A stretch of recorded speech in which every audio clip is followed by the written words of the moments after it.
Hello প্রিয় বন্ধুরা, তো আমরা আজকে সকালে যাচ্ছি একটি কারেন্টের তার খোলার জন্য, মিটারের তার খোলার জন্য। তো আপনারা সবাই মনোযোগ সহকারে ভিডিওটা দেখবেন। আর সে সাথে এই যে দেখেন আমাদের রাস্তাঘাট কেমন, মানে ভালো করতেছে রাস্তাঘাট। এই যে প্রায় গন্তব্যস্থানে পৌঁছে যাচ্ছি, মানে এসে পড়েছি গন্তব্যস্থানে। এই যে আমার দুলা ভাই, এই যে আমার বড় ভাই, এরা গাছ কাটা কাজ করে। এদের প্রতিদিনই গাছ কাটা হয়, এনারা গাছ কাটেন।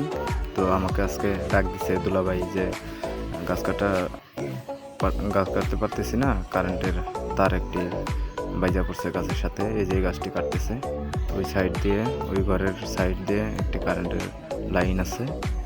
তো এটা খোলার জন্য আসছি। তো আয়শা এখন দেখি গাছের ডাল কাটতেছে। তো ভাই মিষ্টি মিষ্টি হাসতেছে।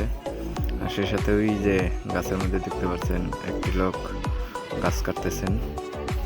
তারপরে এই পাশে অনেকজনে দড়ি টানাটানি করতেছে গাছের ডাল থেকে ফালানোর জন্য। এই যে মুরব্বি যাচ্ছে, দুলাভাই ধরছে, বড় ভাই ধরছে, গাছের মালিক এরাও ধরছে, দড়িটা টানাটানি করতেছে। টাই না তো কিছু করার হারতেছে না। মানে গাছ কাটাই হয় নাই, তাই না, কি করবো বোঝেন নাই। তো আমি দেখতেছি, তাদের ভিডিও করতেছি। ওই যে গাছের মধ্যে লোকটি দাঁড়িয়ে আছে, গাছ কাটতেছে। এই যে নারা ধরছে, যখন গাছটি পড়বে দেখবেন আপনারা সবাই মুড়মুড় করে ভাঙ্গা পড়লো দুসমুছায়। সবাই তো মনে করেন যে পাতা নেওয়ার জন্য দৌড়াদৌড়ি পাড়া শুরু করে দিল। আমরাও তো সাথে গেলাম। এই যে আফজাল ভাই এখন বলবে, মিষ্টি মিষ্টি হাসতেছে, পান খাচ্ছে, বলতেছে। আমি জিজ্ঞেস করলাম যে অনুভূতি কি, ওই সে ঠাট্টা মস্কারি শুরু করে দিল। সে এখন ডাল কাটার জন্য চলে যাবে। তো দেখতেই পাচ্ছেন আপনারা। তাকে অনেক প্রশ্ন করলাম, প্রশ্নের উত্তর দিলেও উত্তর পাইলাম। যাই হোক, এখন সে কুড়াল হাতে নেবে, নিয়ে ডালগুলো কাটবে।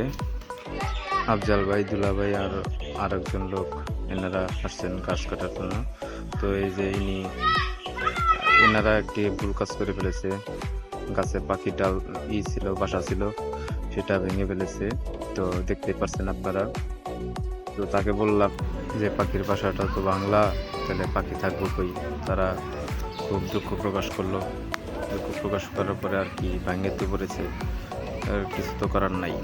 যাই হোক, তাকে ডালটা ফেলে দেওয়ার জন্য চিন্তা ভাবনা করলাম। তারপরে ভাই কিছু বললো, ডালটা হাতে নিয়ে। এখন মনে করেন তার তো মন খারাপ, ডালটা ভেঙে দিচ্ছে, গাছটাও কেটে ফেলতেছে। আচ্ছা যাই হোক, করার তো কিছু নাই, তারা তো আর দেখে কাটে নাই, বুঝেন নাই, আপনারা তো বুঝতেই পারতেছেন। ভিডিওটি ভালো লাগলে লাইক কমেন্ট শেয়ার করবেন এবং পাশে থেকে আমাদের মতামত জানিয়ে দেবেন কেমন লাগলো আমাদের ভিডিওটা। তো আমরা আর দেরি করব না, আমরা এই পর্যন্তই রাখছি। ভাইয়ের সাথে একটু মস্কারি করলাম। যাই হোক, ভালো থাকবেন, সুস্থ থাকবেন, সবার জন্য সুস্থতা কামনা করছি। আল্লাহ হাফেজ।